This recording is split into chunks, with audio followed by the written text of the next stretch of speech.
We're a program within COCTA. We're a function that manages disasters in the country through a very integrated and coordinated approach. The obvious impetus to the program is the fact that we need to prevent and mitigate where possible, and therefore the justification for why any big data platform is needed at the national center. So we have a set of customers across the country, and that's our provincial disaster management centers and their respective local and district levels, so that we can cascade the function below us. If you look at, sorry for the bad graphic, but we have several KPIs that we function in, and that's guides the business. So those KPIs are supplemented by enablers. The KPIs are obviously risk reduction programs, education and awareness, response and recovery, and institutional capacity. And one of the enablers to these KPIs is obviously information and technology platforms, such as the big data platform, which I will indicate later. How do we define big data for the national center? We've taken this out of normal standard definition, but for us, it's the achievement of bringing in large live data streams for us to make decision making around disaster management, with the emphasis of obviously prevention and mitigation. So the legislation that governs us as a country and a unit is obviously very focused on disaster risk reduction.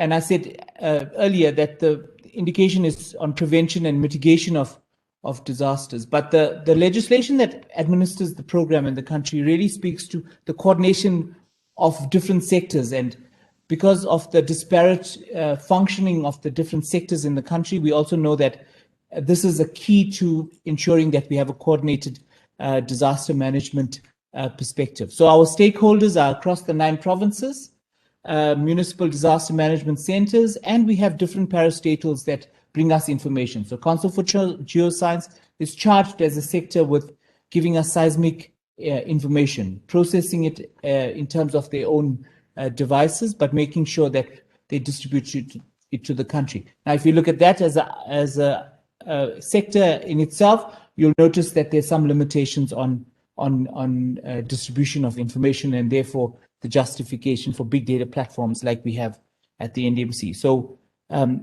what are the drivers for our system at the NDMC? We were plunged into quite a deep end 3 years ago, where we realized that our customers, our disaster management centers, are really procuring off-the-shelf products to manage data, and we wanted to make sure that we don't redevelop the wheel, but we find a mechanism to bring both structured, unstructured, and live data into the environment. So there were a lot of internal systems, there were a lot of provincial systems, and there were a lot of sub-provincial systems sitting at district level. And also we had this interplay between the South African Weather Services information coming in, Council for Geoscience sector departments. We had a set of standardized warnings that was issued for weather services, for example. We had media, such as social media and Twitter feeds. And then we needed to find a way to bring it all together. And rightly so, we found that a big data platform would be what we needed to do to actually harvest some of this information. So we embarked on this 3 or 4 years ago, and we really, as I said, threw ourselves in quite a deep end. We started with open source software, obviously, because we didn't want to get into this sort of race with proprietary.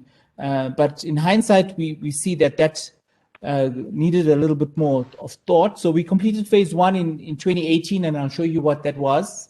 And so we, as a public sector department, had to rely on an external service provider. And that is why I was so happy about the presentation by Mr. Happy Sitole this morning. It gives us an infrastructure discussion to have at a later stage. But we had to harvest the requirements across the board from internal users. That means what our business internal units were doing. So what was policy doing? What was response and recovery doing? How was the grant funding and the financial implications of disaster management played out in terms of the country. And then we had these various sector departments where we relied on information. We needed early warning information, we needed weather information, and we needed it resource-based. That means we needed a physical person next to a computer to give that information to us, which was really counterproductive if we look at how we needed to manage the disaster management function in the country. So 3 components. The main components of phase 1, taking into consideration that we began with an open source platform. So be not fooled by the schematic. I'll just take you through it on the in a very sort of layman's terms. On your left-hand side, you will notice that those are the feeders into the system. We had 3 integration platforms within the big data platform. So the Hadoop cluster really gathered the information, as you can see. I don't know whether I can point to it. Yes, I can. Yeah, so the Hadoop cluster was the first integrating component, 3 integration components in the system itself, 1, 2, and 3. But we really created a data warehouse, storing data. This speaks to the component of a data lake. Information that you might use now, information that you might keep, and we really managed that through a specific database component. And then we designed, let me just get that. And then we designed through the 3rd integration level at the bottom, the open portal for dashboard functionality, and then analytics on this side. And in between, we had the users of the NDMC. So this solution overall brought the data in from this angle, created 3 integration layers, stored data in a big data platform, process data to the different dashboards using the different analytics. So it's not as complicated as it looks. So what are we doing with phase 2? We're keeping the same framework. Obviously, we're managing the infrastructure. That means we're getting more high performance computing into the infrastructure. We're going a different version of licensing. So we're moving away from the open source licensing platform to get more proprietary licenses in. We then going back into the user requirements specifications. We are sitting with provinces, we're sitting with our customers, we're redefining what has changed in the last 3 years. We're looking at new systems from the South African Weather Services, we're looking at new technology entries into the environment, we're looking at new warnings areas, and we're looking at innovations within current service providers like the South African Council for Geoscience. Let me give you an example of how we're bringing this data in. So in the middle, you see the big data interface with the disaster management phases. So in terms of preparedness, response, recovery, and mitigation, how are we feeding our information in? So in terms of preparedness, we need better early warning, right? We're tapping into the weather feeds from an API perspective and looking at the endpoint data. We're defining this as a use case. And then we're giving an idea of what the users will see. So our feed will then be transferred to 9 provincial departments, right? So when you come in the morning, you'll have a screen that shows exactly what the weather will be for the day and how will that be updated during the course of the day, right? How are we preparing for contingency, right? Disaster management plans from sectors and provincials are filled into a database. The big data platform will then look into this big database, into this database structure here, right here. So seasonal preparedness, contingency plans, how complete are the sector departments for like nuclear testing and so forth. And then we're supplementing that with the lessons that we've learned. Is our data backed up? What are our limitations in terms of open source? How do we go on from a sustainability point of view by providing the necessary support and maintenance? So in summary, and we can, because of the time limit, I don't have time to go into more technical details, so our function in the country is dependent on large forms of data to reduce risk. And that's our main aim with the big data platform. We want to customize it going forward, although we started in a bit of a sort of loosely coupled way. We want to firm that up as we move forward. And we've learned as an institution that, to bring data in from disparate data sources is integral to reducing risk. In terms of the new hybrid platforms, we want to take advantage of that. We want to open up our innovation mindsets and learn the lessons that we've learned and see how we go forward with that in terms of that. And then we want to draw on our partners. Our partners have been integral in helping us move forward as an entity in the country.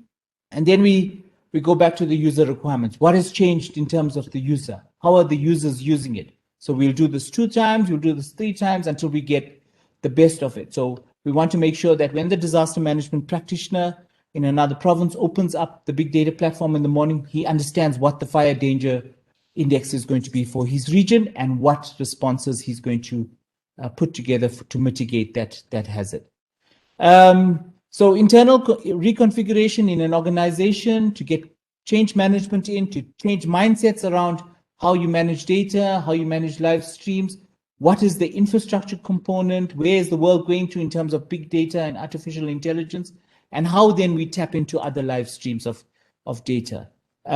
So we've also brought on board our partners, South African Weather Services, Council for Geoscience, and help them along so that we can run a parallel process. Because I think that if your customers and your service providers are 3 steps behind, it's going to be difficult to integrate them into any big data platform. So it improves our collaboration and decision making, and we are better at what we do because of the investment that we made in terms of big data. The graphics on the screen on the top end corner is the tropical cyclone Eloise. The pink areas are all the areas where it drops lots of rain. The dots are all the areas where we registered incidents, deaths, and casualties. You'll notice that we have a very vulnerable community layer, lots of mud houses, lots of government, informal housing that's obviously subjected to the hazard. So in South Africa, the hazard is really enhanced by the vulnerability in terms of the country or in terms of the services. And then on the last 2 pictures at the bottom, you'll see that when we have information given at the right time, we're able to coordinate better. Thank you very much for your attention, and thanks for the opportunity to present.